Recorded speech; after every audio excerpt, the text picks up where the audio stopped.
Hi guys! Welcome back to my YouTube channel. So for today's video, ako ay nagbabalik with another Ilonggo Tagalog translation. Sobrang na-miss ko mag-upload dito sa aking YouTube channel kasi mga 2 buwan din yata akong hindi nakakapag-upload na dito. Kasi naging busy ako sa aking FB page and then may work pa so hindi ko na talaga alam kung anong unahin ko.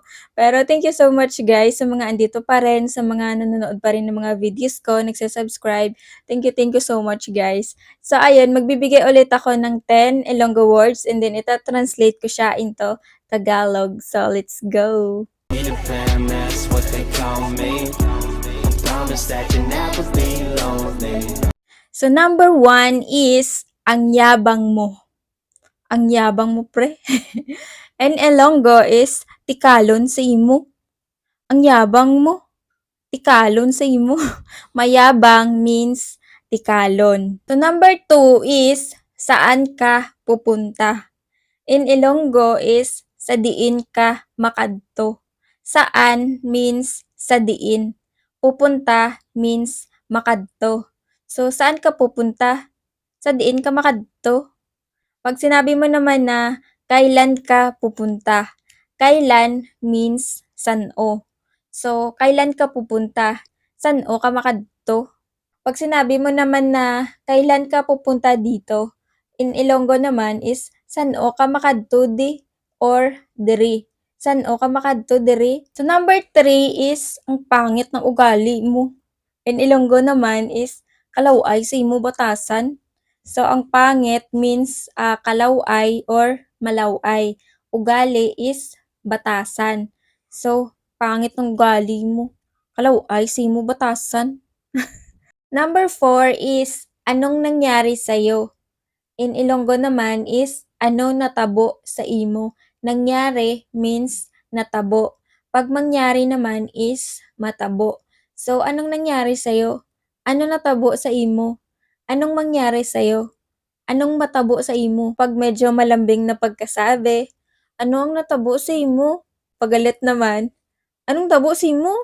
Paglagyan mo ng ya, anong natabo sa imo ya? Malambing pa rin. Pag sinabi mo naman na may nangyari sa amin, so kayo na mag-isip kung anong nangyari sa inyo, kung anong mga pangyayari yan, ganun. In Ilonggo naman is may natabo sa amon. So, di ba yung nangyari is natabo. So, may nangyari sa amin, may natabo sa amon. Number 5 is hindi kita narinig. Like, kunwari, tinatawag ka, tapos hindi mo narinig, ganun. In Ilonggo naman is hindi ta ka nabatian or wala ta ka nabatian. Pag sinabi mo naman na hindi kita marinig, in Ilonggo naman is hindi ta ka mabatian or wala ta ka mabatian. Narinig means nabatian. Marinig means mabatian. So, kunwari, yan, tinatawag ka ng nanay mo, tapos kunwari, bingi-bingian, di ba? Sabi mo lang, hindi ta ka nabatian, wala ta ka nabatian. Pag mabatian naman, hindi ta ka mabatian, wala ta ka mabatian. Kunwari, di ba? Alibay, ganon. Alibay in Ilonggo is balibad. Like, kunwari, sabihin mo, alibay ka pa, gusto mo naman. Balibad ka pa, gusto mo man.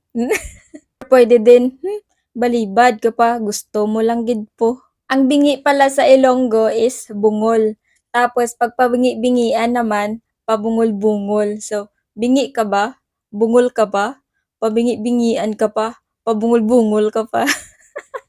'Di ba? Ang bilis lang. Medyo nakakatawa lang yung words, 'di ba? Bingi, bungol. Pabingi-bingi, pabungol-bungol. Number 6 is susunduin kita, hintayin mo lang ako diyan. Like kunwari susunduin mo yung jowa mo, sana all. In Ilonggo naman is sugaton ta ka, hulata lang ko da.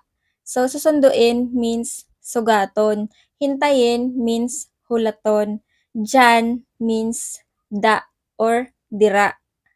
So, susundin kita, hintayin mo lang ako diyan. Sugaton ta ka, hulata lang ko da. Or hulata lang ko dira, ganyan. So, pag medyo naman sweet na pagkasabi, lagyan mo ng ha. Sunduin kita ha, hintayin mo lang ako diyan. Sugaton ta ka ha, hulata lang ko da. Hulata lang ko dira, ganyan. Sana all sinusundo. Pag Ilonggo is tani tanan, ginasugat. Kunwari nagpapasundo ka sa boyfriend mo, sabihin mo, "Sunduin mo ako dito." And Ilonggo naman is, "Sugata ako dibi," or "Sugata ako diri bi." Dito, ibig sabihin nun is diri, or puwede lang din na di lang, parang di. Basta parang shortcut lang sa'min yung di, eh, gano'n. So, papalambing ka para sunduin, "Sugata ako diri bi, sugata ako dibi." Gano'n. So, number 7 is like kunwari medyo malaki yung katawan mo tapos sinabihan ka ng mga judgmental na tao, gano'n, na ang taba mo. In Ilonggo naman is katambok sa imo. 'Pag payat naman is kaniwang sa imo. So, mataba means tambok, payat means niwang. 'Pag maganda naman yung katawan mo, in Ilonggo is kanami sang lawas mo, like sexy ka, gano'n. So, ang ganda or maganda is kanami, katawan is lawas. So, ang ganda ng katawan mo, kanami sang lawas mo, sana all malami ang lawas. Number 8 is ang kapal ng mukha mo. In Ilonggo naman is wala ka huya. Basta yun na talaga yung describe niya. Parang hindi ko siya ma-describe isa-isa yung words, eh, basta yun na talaga 'pag sinabihan ka na, "Ang kapal ng mukha mo." In Ilonggo is wala ka huya, gano'n lang yun, wala ka huya. Or puwede din na, "Wala ka gid huya yah." 'Pag galit ka na, "Wala ka gid huya yah." So, number 9 is wala na akong maisip guys, kaya ito na lang. Ito na lang yung ituturo ko sa inyo. 'Pag tinanong ka na, "Anong ulam niyo ngayon?" "Ano sudan niyo subong?" Ang sarap ng ulam namin ngayon. In Ilonggo naman is, "Kanamit sang sudan namon subong." So, ang sarap is kanamit. Ulam is sudan. Namin ngayon is namon subong. So, kanamit sang sudan namon subong. Pahingi. Pangayo. Pahingi in Ilonggo is pangayo. 'Pag sinabi ko naman na, "Pahingi naman," in Ilonggo is, "Ngayo ko be." Or, "Gai ko be." Ganyan, "Pahingi, gai ko be." Ganyan. So, dami niyo ng natutunan sa'kin, ah. Last, number 10. Kumusta ang araw mo ngayon? Okey ka lang ba? Okey ka lang? In Ilonggo naman is, "Kamusta ang adlaw mo subong? Okey ka lang?" Parang di naman sila masyadong magkalayo, 'di ba? So, kumusta, kamusta, araw is adlaw, ngayon is subong. So, kumusta ang araw mo ngayon? Okey ka lang?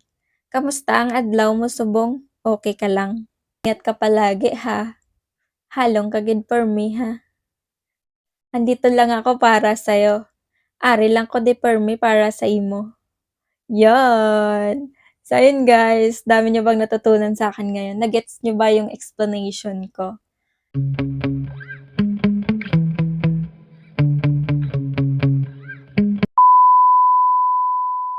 So that's all for today's video guys. Sana nagustuhan niyo yung video na 'to, naintindihan niyo yung, explanation ko.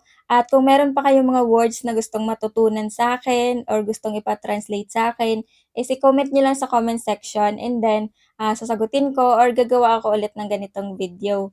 So yun lang guys, ingat kayo palagi, halong kamo permi ha. Bye.